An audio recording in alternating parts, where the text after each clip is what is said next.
আজকের পাঠ আমাদের বিশ্ব এবং আমাদের নিজেদের হৃদয়কে বিশ্বাসের চোখ দিয়ে দেখার জন্য আমন্ত্রণ জানায়, কেবল মানবিক যুক্তি বা আত্মবিশ্বাস দিয়ে নয়।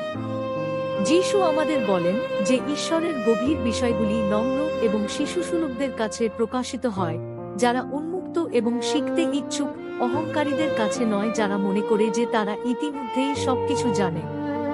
মেঘলা সন্ধ্যায় একটি ছোট মেয়ে তার দাদুর সাথে হাঁটার একটি সহজ গল্প আছে।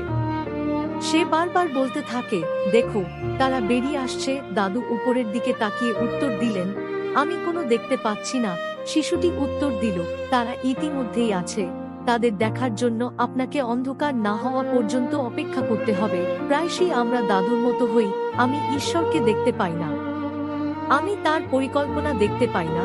কিন্তু বিশ্বাস একটি শিশুর চোখের মতো, এটি বিশ্বাস করে যে ঈশ্বর ইতিমধ্যেই কাজ করছেন, এমনকি যখন সবকিছু এখনো অন্ধকার বলে মনে হয়। সেন্ট বিবিয়ানা, একজন তরুণ রোমান শহীদ, কষ্ট এবং অপমানের মধ্যেও খ্রিস্টকে ধরে রেখেছিলেন।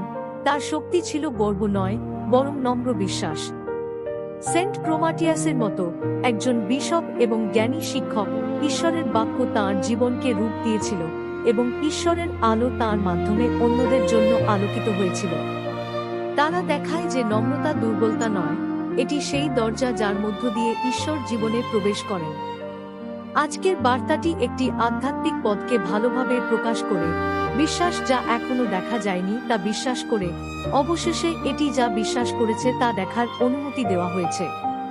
এই আগমনে আমাদের চোখ ধন্য হোক, আমরা ঈশ্বর কি করছেন তা দেখতে পারি, এমনকি ছোট এবং গোপন উপায়েও, ইউক্যারিস্টে, দরিদ্রদের মধ্যে, আমাদের পরিবারে, এমনকি আমাদের হৃদয়ে অনুগ্রহের নীরব আন্দোলনেও। আমেন।